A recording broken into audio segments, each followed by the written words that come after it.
today's webinar. So let's begin. So who are we?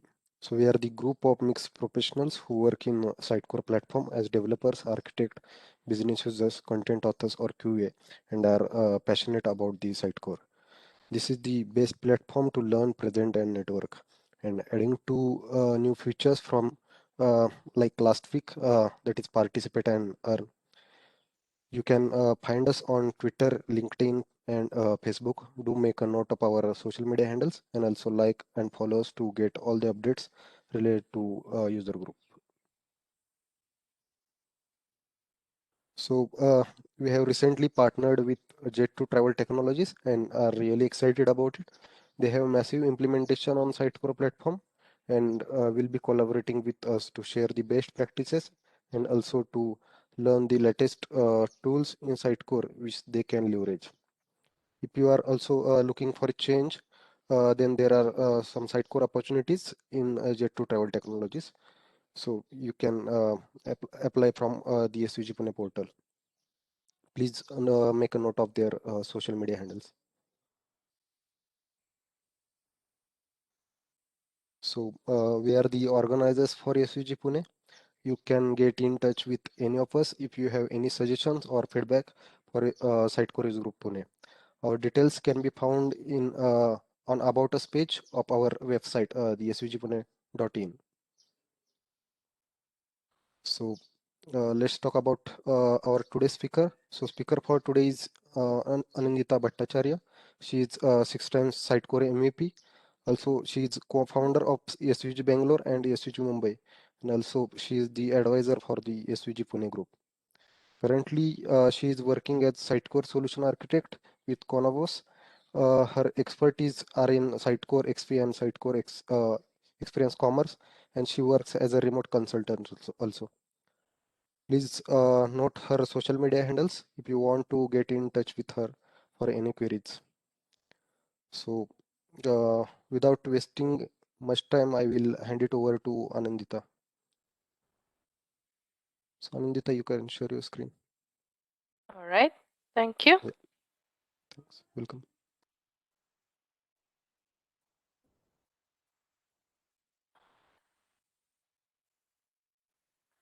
Right. Let me know when you can see my screen. We can see your screen, Yeah. Anita. Great. Okay. So thank you so much for the introduction and thank you so much for hosting me, guys. Rohan, Vinod, it's been really interesting to see how how much Sukpune has grown over the past year and a bit more. But it's really nice as to how you guys are managing and kind of hosting so many events, so many interesting events, and bringing that to the community. Thank you so much for all the time you're putting in. It's been great. So, hi everyone. Like he mentioned, so my name is Anindita. I'm going to quickly take you over the new features that were announced as a part of Sitecore 10.1, which was just released. I don't think I'm going to take the whole hour. It's probably going to be more like half hour. So I'll let you go quick. That's always a plus point, I believe. So um, I work as a Sitecore developer with Konapost right now, and it's a good learning opportunity for me as well. So there's a lot of exciting features that have come as a part of Sitecore 10.1. We'll quickly go over all of them and also give you a quick sneak peek into the new launchpad that's come and look at Horizon as well. So let's get started. All right. So is this, are you guys able to see the toolbar on top or are you good? It's fine? I guess it's all right. Yeah. Okay, cool. So, all right, one of the most exciting and most awaited features that came with Sitecore 10.1 was Sitecore AI. This was something that was announced as a part of the previous symposium and was delivered with Sitecore 10.1. And this is basically artificial intelligence driven automated personalization. Sitecore has its own machine learning framework, which drives this automated personalization. Sitecore has announced three basic requirements to leverage the AI for auto personalization. One is you need to be on Sitecore 9.x plus platform on cloud. Um, and then you need to um, excuse me, um, you need to define your goals and engagement value scores. That is like any other personalization, and also create your content variation and enable auto personalization then. So all of this together should ideally let the marketing professionals drive auto personalization based on the user's journey and select the content variation accordingly.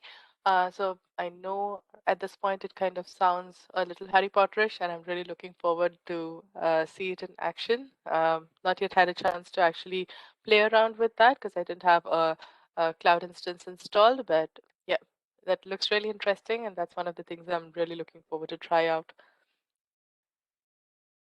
Um, the next point is the upgrade methodology. So there have been significant updates to upgrade methodology.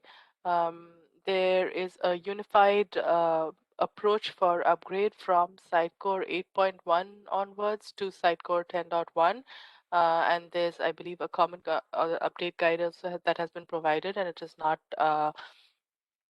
version specific.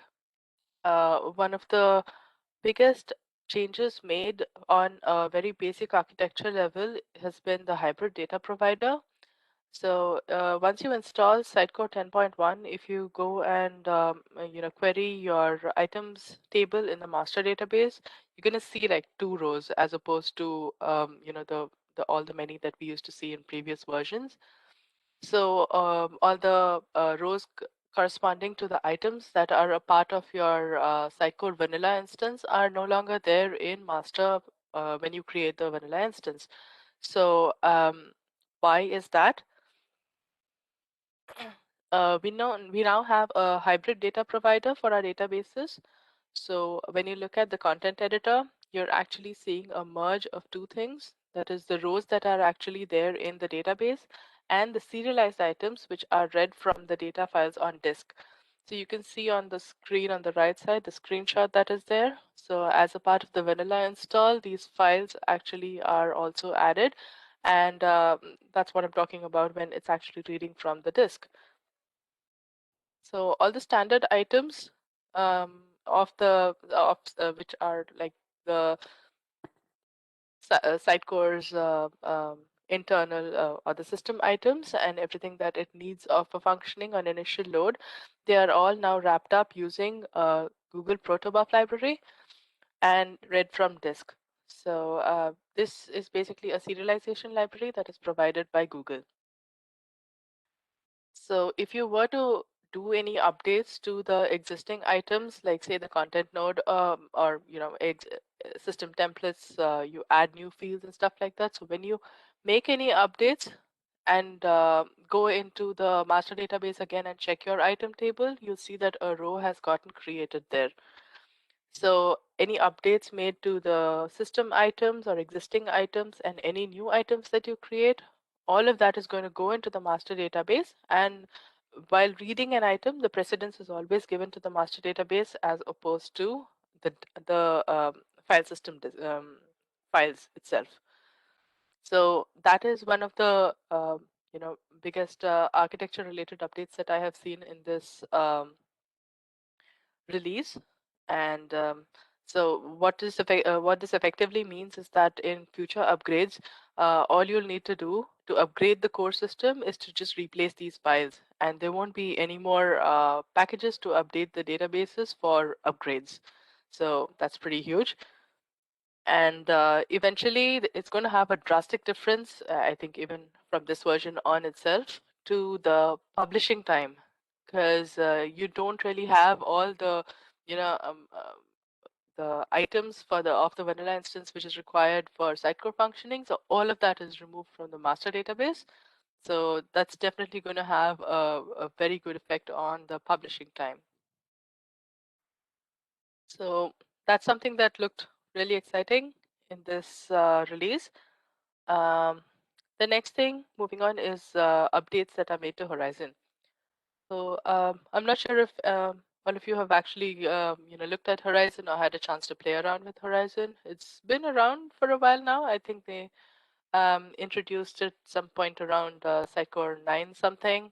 So yeah, it was initially released as in beta mode, and it's been hanging out for a while, and it has been improving, and things have been getting added to Horizon in almost every release that Sitecore has been giving since then. So just to give sort of a background, Horizon is a, um new editing tool or a new application that Sitecore has built, which will allow us to edit our content and pages in a more seamless manner. And um, so that's the basic idea as such.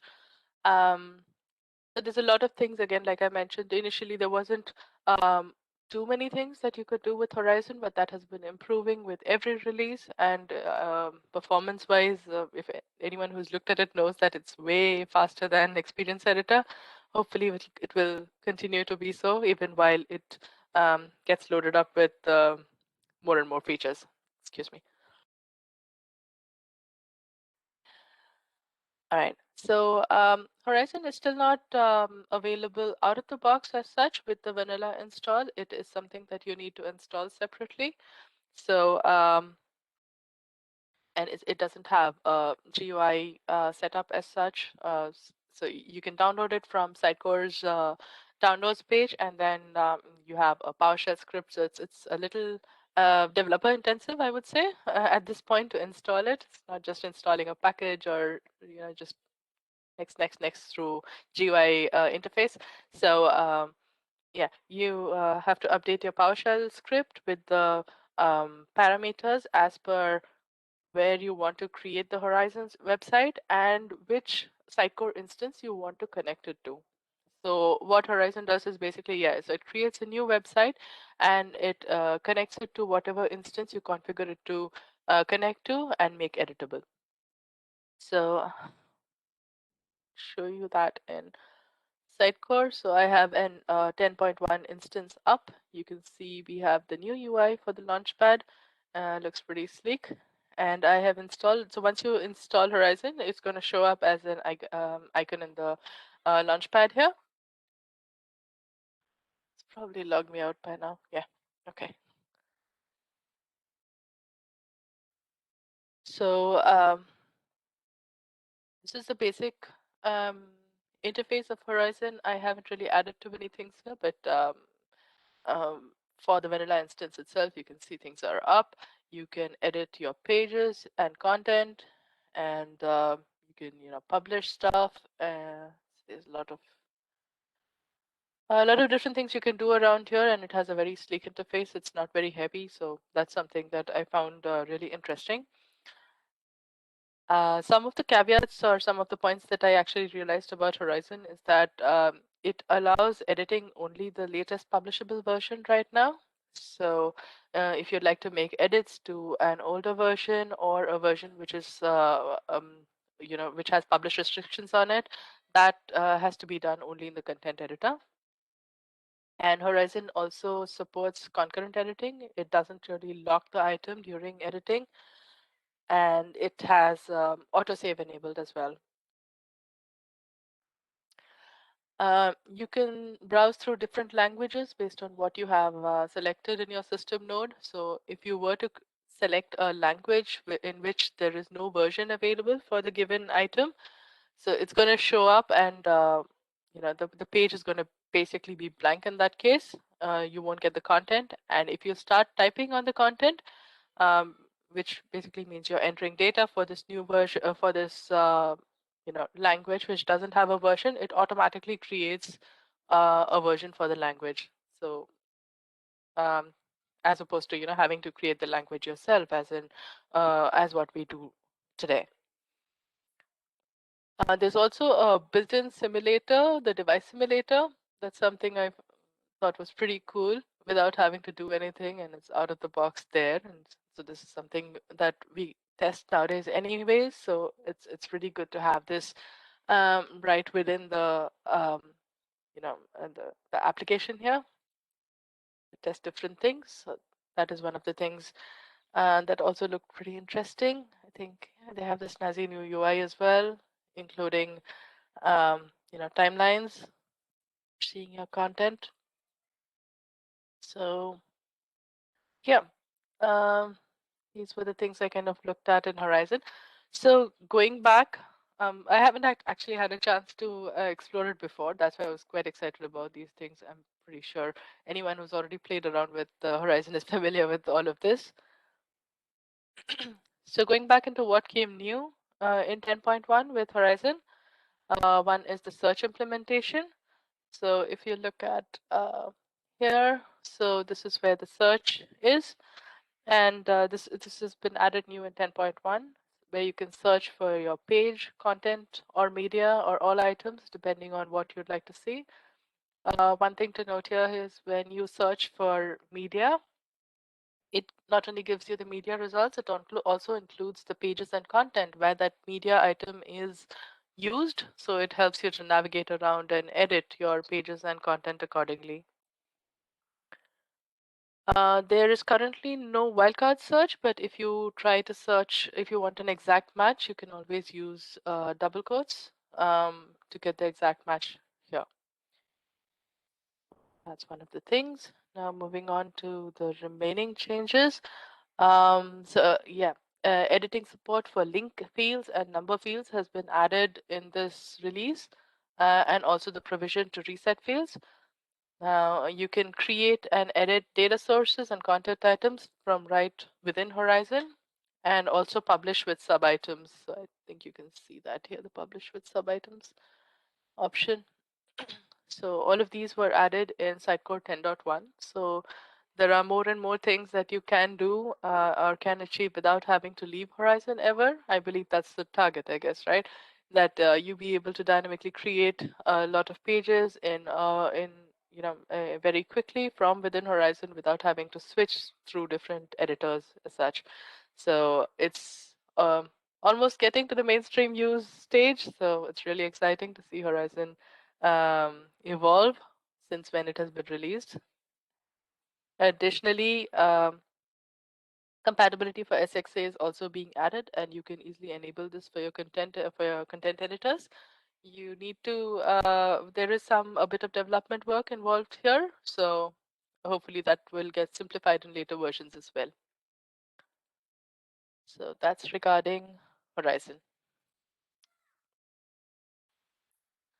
So moving on to the next feature, which is regarding digital marketing.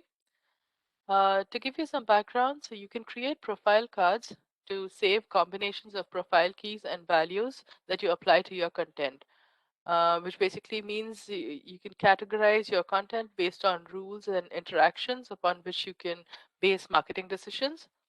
So until now, you had to manually assign these to your pages one by one. And the latest enhancements that we have allow you to assign the profile cards to multiple items using a rules engine, which is what you're seeing here on the right. So that was one of the updates that came with 10.1.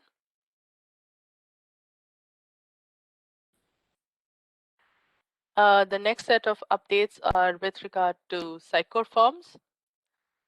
So as you're probably aware, so all the fields that are added, fields and the components that are added on Sitecore Forms can have CSS classes associated with them. And in the past, the content author or your marketing professionals who are actually responsible for the forms, so they were to enter these classes manually onto a text box field.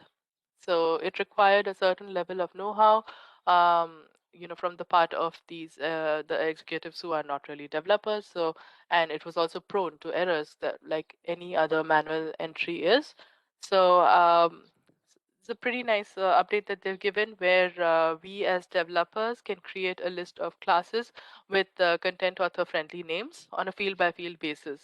So which will enable autocomplete like you see here on the screenshot on the right. So I've taken this from the Sitecore documentation itself.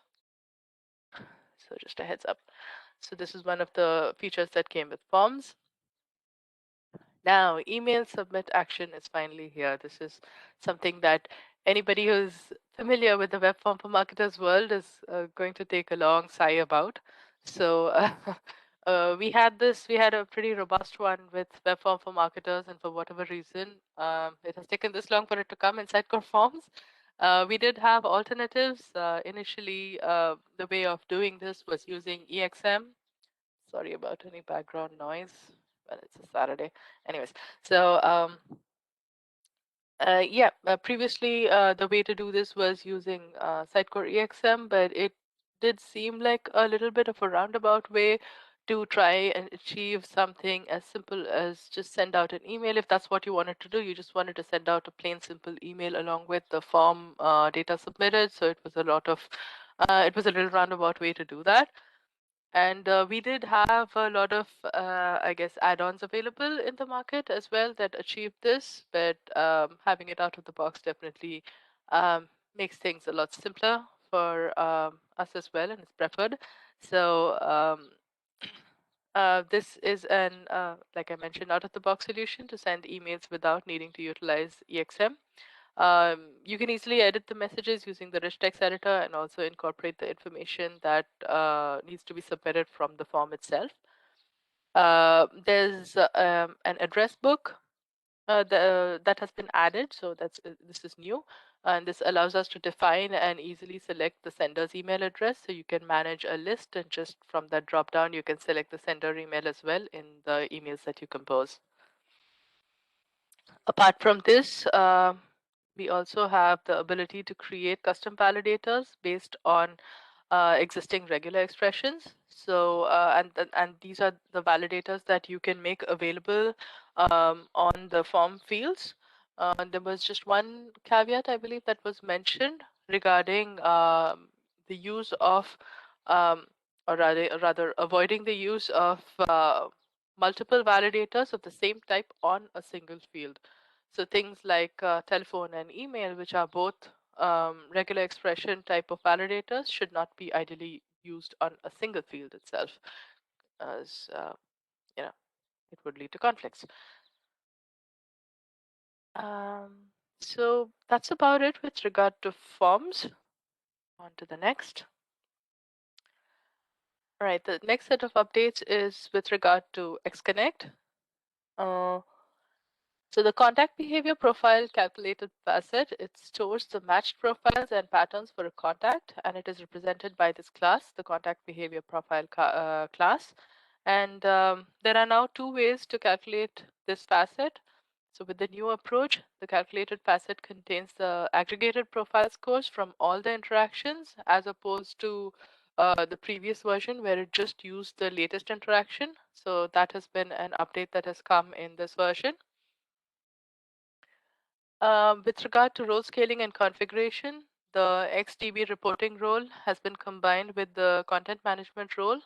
This has been done in an attempt to scale down the hosting costs. There has been a new feature added called xConnect Scalable Reads. So this is related to the architecture that you're seeing on the right here. So you have xConnect writing data onto a primary DB cluster, which is on top here. And this new feature configures or allows you to configure the replication for the collection database cluster, and it allows a load balance of complex read workloads without affecting the primary OLTP workload, which is the primary read-write connection that you're seeing here. So xConnect read scale-out is available both for the SQL on-prem and SQL Azure Collection Database architectures, and it's not supported by the MongoDB provider. So this is something that has been scaled back, and we'll look at that in the end as well. So one of the uses that was already mentioned regarding this was one of the new features, which is the xConnect for contacts. So if so you can kind of run that off of the the primary cluster while you still have the secondary cluster on read-only mode. So this is something that you can split out basically. So that was the update.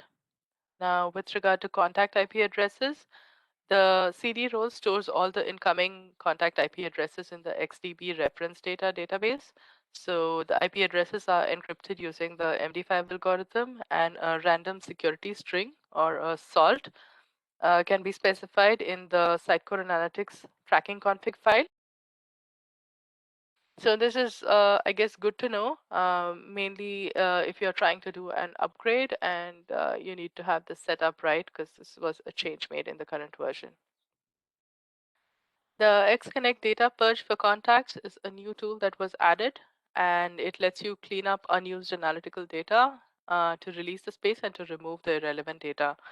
Now, the tool lets you purge contacts that did not interact with the site for a specified amount of time, or purge anonymous contacts, or you can use custom conditions as well to basically trigger the tool. And you can initiate the data purge task using a web API request, or there's an available CLI xConnect plugin as well. You can use that too. So that's a pretty that's another thing that I do know a lot of people have tried to customize. So it's nice to have that out of the box as well. There were a couple of new features added to content search, not really to the core functioning of the search functioning as such, but it's still pretty good and pretty important, I guess. So one of them is you can configure Solar now to retry an operation if it fails on the first attempt. So this is available out of the box, and you have configurations available in the config file for this. This would be useful if there are network problems or you have Solar availability issues, as a lot of us do, let's admit it. So you can also check from your code if the Solar search service itself is available. This is something that we couldn't do out of the box before. And if it is not, we can take some appropriate action, which means that we can show a more user-friendly error than showing a 500 error page.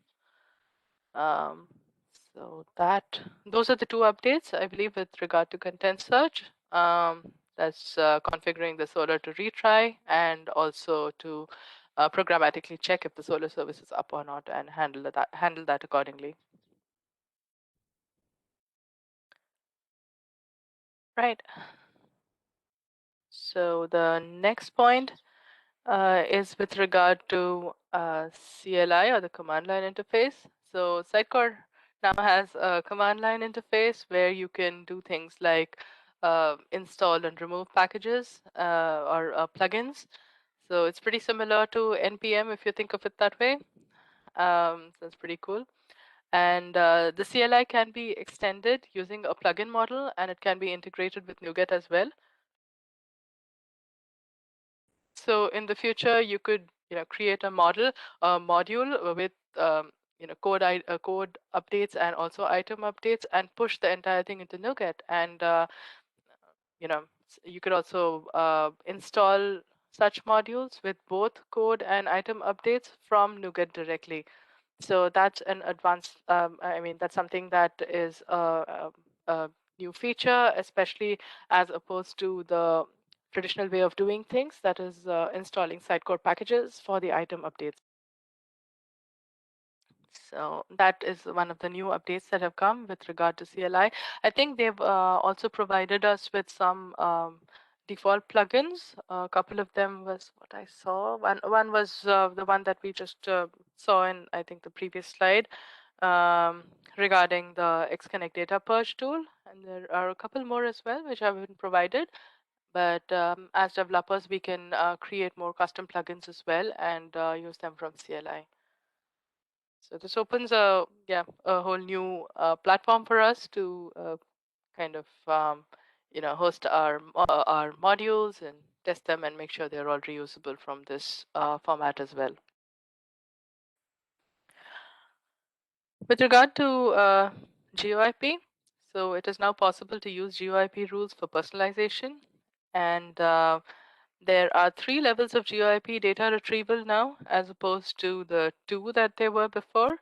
So previously, in addition to hitting the service directly, the data would get cached in your database. So now there's a third level that has been added, which is the memory cache itself. Obviously, this is the fastest one, and it is configurable in the way that you can set up how long you'd like content to be persisted in the memory cache and what conditions need to be met to purge that cache. And so the second level is again the database, which is an existing one. It uses, I believe, the same table, the visit GeoIP data table that it was using before. Things like the lifetime of the data, that is the GeoIP data corresponding to the IP address request, the lifetime, the database in use, and the cleanup agent. All of this is configurable. I believe it was before as well. And the third level is, of course, it's finally is the geolocation service itself. So these are the three levels of GeoIP retrieval. It should help with faster retrieval, especially given the memory cache option that has been added now. There has also been an update to the activation setting for activating your GeoIP service. It's been documented, so I'm not going to go over that. It's basically just a config update. So that's something you'd want to keep in mind if you're trying to activate the GeoIP service in the latest version. So the next point is with regard to caching, and this is something developers can be really excited about. So the caching mechanism, as we know, it is an important feature that ensures a smooth and efficient running platform. Sitecore has finally managed to resolve the caching issue, which basically causes the entire HTML cache to be cleared whenever a publish is done. So that is something that has been working in this way for a while now. So now it is possible to clear the HTML cache for only the published item and any item related to it. So if you look at the screenshot on the right here, this is a field that has been added to the renderings. So it allows us to select what kind of fields, what kind of items are related to a given rendering in addition to the data source, of course. So it mentions that. So based on these settings, it will identify the related items that need to be purged from the cache when the publish happens, as opposed to wiping out everything. So this is going to be especially beneficial for multi-site instances. So publish on one site is not going to basically clear out the HTML cache of the other site as well. So this is something that's going to be helping us largely with performance as well. So that was something to keep in mind with regard to partial HTML cache clearing. The last point here is regarding to HADR, which is high availability disaster recovery concept. So I'm not sure how many of us have worked with Sitecore Managed Cloud. Actually, I'd like to hear, so of everyone, have a lot of people here used Managed Cloud? Maybe few of Anyone? us. Sorry, yeah. So it's pretty expensive offering, I guess, and us being developers, it's more of yeah. We usually have teams that deal DevOps teams and stuff that deal with things that Sitecore MC is offering. So uh, just to give you sort of an overview, it's hosting option that is available from Sitecore itself. So Sitecore Managed Cloud, the Sitecore team itself will be managing your hosting instance, and they have a lot of offerings and different plans and different for your the kind of website you have, the kind of traffic you have. So there are different levels of support that you can purchase along with this offering. So disaster recovery is, of course, one of the yeah, one of the things, one of the offerings, or it's a part of this offering. And there are different modes of disaster recovery as well available. So in this instance, in specific, there have been changes to the setup script, failover, and failback processes. So I wouldn't go into details because, frankly speaking, I haven't actually had a chance to look into any of these. I think mostly if you're a core DevOps member, that's probably when you'll actually come across all of these specific things. But it's good to know anyhow. So that was with regard to updates on Experience Platform and Experience Manager. I'm going to quickly take a look at the EXM updates that came with Sitecore 10.1. So the first point is there have been a lot of new email templates that have been added, as you can see on the screenshot on the right here. This was something that was quite exciting for me because I've used other, email campaign tools, and they've had these kind of visually laid out templates for a while, and it was really easy to use.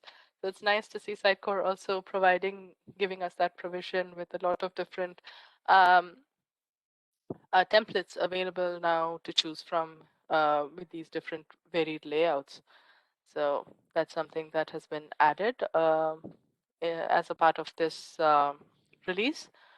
With regard to retriers, so this basically means that if an email send fails, then EXM provides various retry options. In addition to configuring fixed interval, which was already available, there is now an option to configure exponential retry mechanism. And this is now the default mechanism. And it uses an algorithm which according to which the repeated retries are spaced out at random intervals. What this tries to achieve is to avoid your network congestion as such by using, which sometimes happens with fixed interval retries. With regard to multi-language management, so a marketer can now create email messages in languages which are not set as their own language as well, provided that the user has language right access on the language in which they need to create the email message. So this is a new right access option that has been created, language right access. So if a content author or say a marketing professional, they need to be able to author emails in other languages as well. So you need to go into the system folder and go to that particular language. And in the security, you need to assign this language right access to that user who needs to do the authoring. So that was the update that was provided in this version. I believe those are all the updates that I had to go over. There were a few on Sitecore Commerce as well, which I'm not going to go over because, yeah, it's been a while since I've actually looked at commerce myself. So that's something that I would encourage you to go ahead and go over in the release notes or even the documentation that Sitecore has provided. They're pretty thorough that way. Regarding deprecated features, so one biggie is that MongoDB providers for session and collection are removed now in Sitecore 10.1. So to upgrade, depending on the version you're on, you will either need to use a migration tool to migrate your data to SQL, or if you're on a higher version, then you can use xConnect to copy your data to SQL. Azure Search is being phased out. I think most of us are aware of that. So it's a good idea to start, especially new, new instances. It's a good idea to start with Solar itself because you will need to migrate out very soon. It's not going to be supported, and Active Directory is not supported since Sitecore 9.1, so it remains to be not supported. Yeah, I believe that's all I had for now. If you have any questions, you can raise them now. If I have answers, I'll get them to you. If I don't, I will try to look them up and get them back to you as well. So we have lots of questions. So I'll just try to narrate it to you one by one. Okay. So the first question is from Harmanjot. So can we install Sitecore 10.1 without Kubernetes and Docker. Without? Without Kubernetes and Docker. Yeah, so the one that I had installed here, it's just an on-prem instance, and it's. Are you saying whether you can do it or you can't do it? Because you can do it with Docker as well. Yeah. I think Sitecore 10 itself, I've tried it on Docker and that works fine. It does have its own kinks, but I'm pretty sure Sitecore 10.1 will be the same. But the instance that I had on my local here, it was an on-prem install, a simple, GUI install that has been coming in the past few versions with Sitecore. So yeah, that was that. Yeah. So it is possible to install using SIA or SIF, right?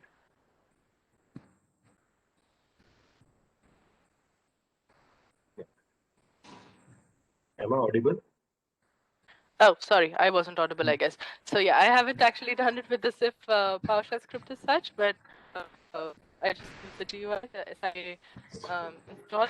It's been pretty consistent lately, so that's nice. I still remember when Sitecore 9 initially came with SIF and everything, there was a lot of errors that we had to deal with initially. You had to keep your fingers crossed and just hope your instance is going to come up, I guess. But that changed. That's nice. Okay, so the next question comes from Anvay. So do you think Horizon will replace Experience Editor in coming versions of Sitecore? And also will it be available as an option while installing Sitecore? Just like now we have an option of installing SXA while installing Sitecore setup. Right. So I haven't seen any official documentation or statement in that effect, but that's what my hope is as well. And slowly, with the things that are getting added, and you have, all the features that are getting added with every release in Horizon. So they are definitely putting in the effort and putting in time to kind of mature the product a little bit, which is nice. They haven't just dumped a new tool on us without things being available in it. Sitecore Forms, but I think that's the direction in which they're actually headed. I'm still hoping that the installation of Horizon is going to improve soon in one of the future releases, because right now it's still like I mentioned, it's the PowerShell script and stuff like that. It's not a very friendly way of installing. It's not just a package install. So, but that's what I'm hoping, that as the product matures, it should be available as an option for the out-of-the-box install as well. And I do believe um, it will be a potential replacement for Experience Editor once it's, I guess, more mature. But it's almost there. And if you have tried using Horizon and Experience Editor side by side, you'll see how much faster Horizon is, which is pretty cool. Because Experience Editor, especially in in your some of your slow instances, if you don't have the resources on, say, your local or on your cloud instance, it's not as high a configuration. It's painfully slow. So that's something I haven't faced yet in Horizon, but again, I've not used it on a full-blown basis. So I'm really hoping that that's the direction in which they're going. Let's wait and watch. Yes, thank you. So the next question is from Surendra. So how Horizon responds to complex fields?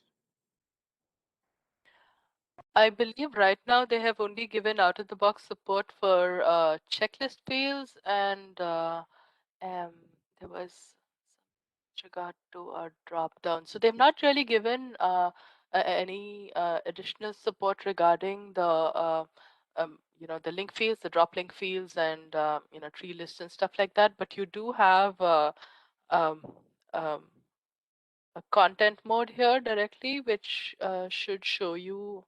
And this is the page mode, right? So site tree components. Ah, sorry, I didn't configure the timeout right. So you do have the content mode which lets you edit the the content as such in more of a content editor style and field wise. So I believe there should be some way of us to configure the reference fields, which is I believe what you're talking about, the reference field types. So for us to configure those in this mode itself out of the box. That's what my understanding is. Did that answer the question? Yes. Thank you. So the next question is regarding experience profile. So by default, is it possible to search? By default, it is possible to search with email, first name and last name in experience profile search. With Sitecore 10.1 release, will we be able to extend Sitecore experience profile search to search using custom facets as well? I can actually take this question back and try to find out for you because I haven't come across information regarding that. So I'm going to take a note of that and I'm going to try and get back to you regarding that. Thanks, Anindita. So that question I'll share with you offline as well. So Sure. the next question is, form is a part of marketing feature. Is it available in Sitecore XM, which is just a CMS without analytics? I believe forms should be available, but any anything analytics related with regard to the forms, you will not be able to drive things off of the analytics data that is there. But form as such should be available. Thank you. The next question is, the way we can preview our pages in Horizon, do we have similar concept to preview final email on different devices in EXM?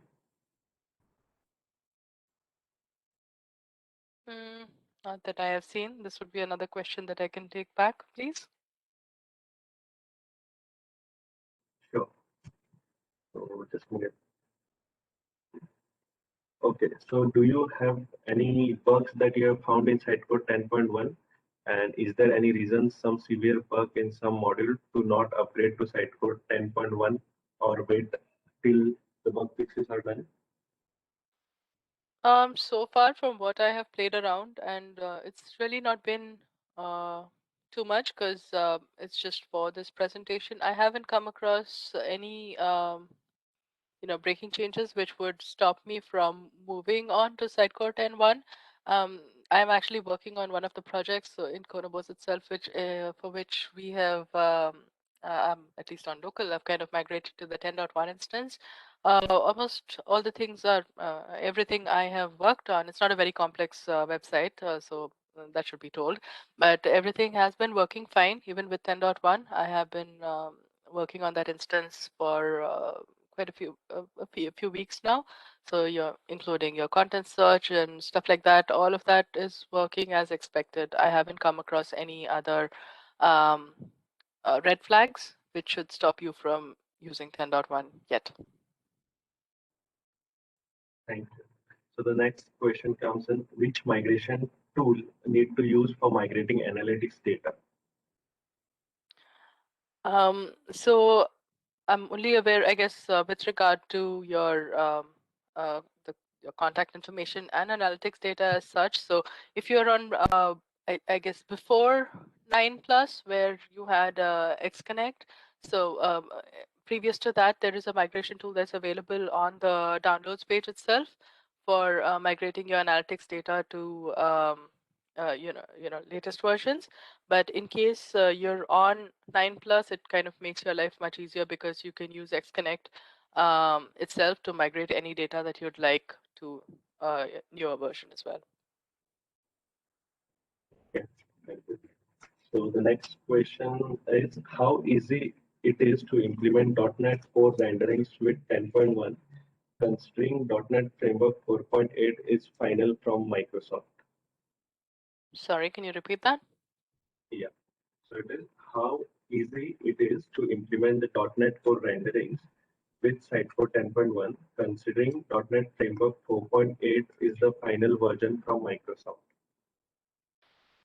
I'm actually not sure of the kind of support that's available for .NET Core renderings, but this is also something that I can look up and get back. Sure. Okay. The next question is regarding the resources. So can you please provide some more details or share some resources regarding Sitecore packages, which you mentioned that can be created as NuGet packages? Yeah. Let me just look it up. I think there were a couple that were mentioned. CLI. Let me just see. There was one blog that Karika from Codabos had created. Hang on one second. Let me just look it up. Sure.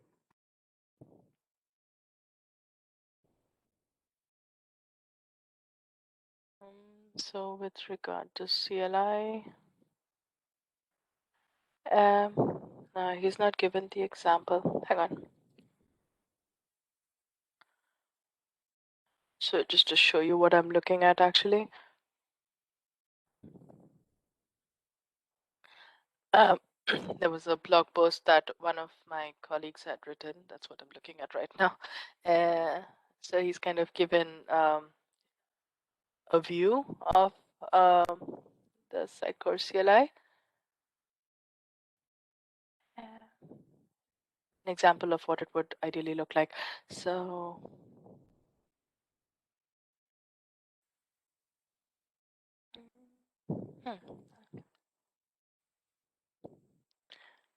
yeah, I can get back to you regarding this.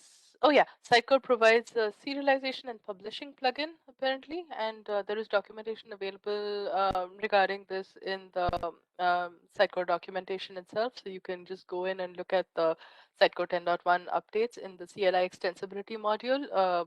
That section, you should have details about the serialization and publishing plugin, which has been added already. Thank you, Anindita. So the next is regarding JSS.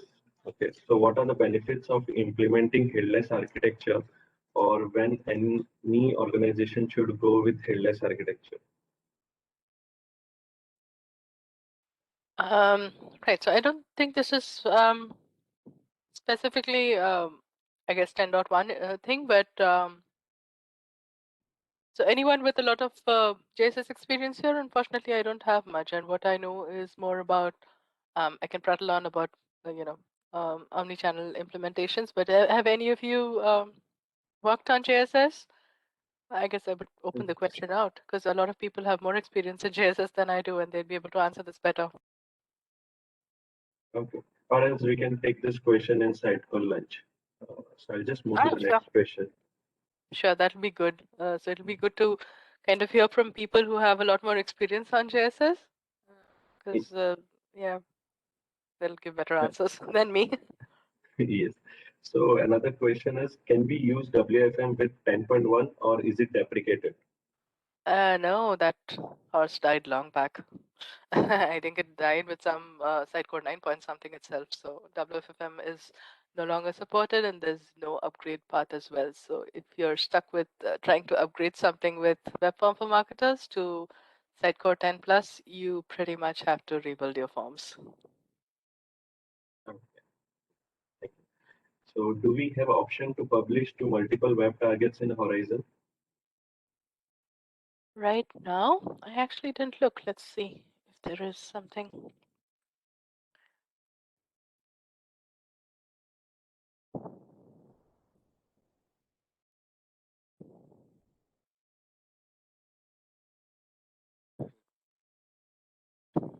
Mhm. I'm actually not seeing anything. I'm not sure if it's going to show up when I add a new target, but that's something I would want to try. So if you have a new instance set up, that's probably a good thing to try. I'm not seeing an option right now because there's actually not. Let's see if they have some. Yes. Nope. Not really. Yeah, I would try to add a new target and see if it gives an option, but it definitely doesn't look like that's supported yet. Okay, thanks, Anindita. There are a few more questions, but what I'll do is I'll just pass it to you post this webinar, and I can Okay. once I get answers from you, I can just post it in all the WhatsApp group. Thanks, Sure guys. thing. Thanks for Sure thing. joining in. So the question winners here is Srinivasan and Raman Gupta. So guys, please drop your emails in the chat. Srinivasan and Raman Gupta. Please drop your emails here. So Anandita, it's your chance to choose the lucky winners from our attendees, the list of attendees. Okay. Okay, do I just go by names? Because I see friends here. That's not fair. All right, I'm just going to pick people I don't know, or I've not had the chance of interacting with. Atharv, can we get you to introduce yourself? Hello. Or maybe he can just drop the email. Okay. Atharva? Okay. So him and probably Harmanjot Singh. Okay. Yeah. Yes. Guys, please drop your emails in the chat. That will be helpful. And Anandita, if you don't mind, can you stop sharing and I'll just start sharing my screen. Done.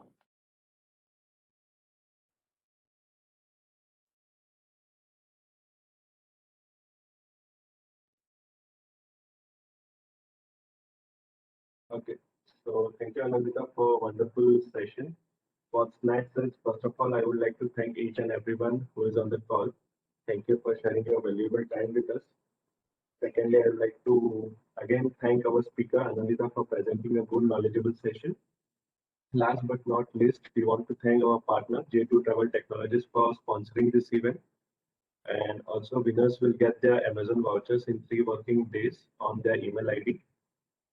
We have few webinars planned for the month of April, so stay tuned. And you can just go to our events page on our SCG Pune website. And you can also follow us on all the social media channels for the updates. Thank you, everyone, and happy weekend. Right. Thank you so much. Thanks, everyone, for attending.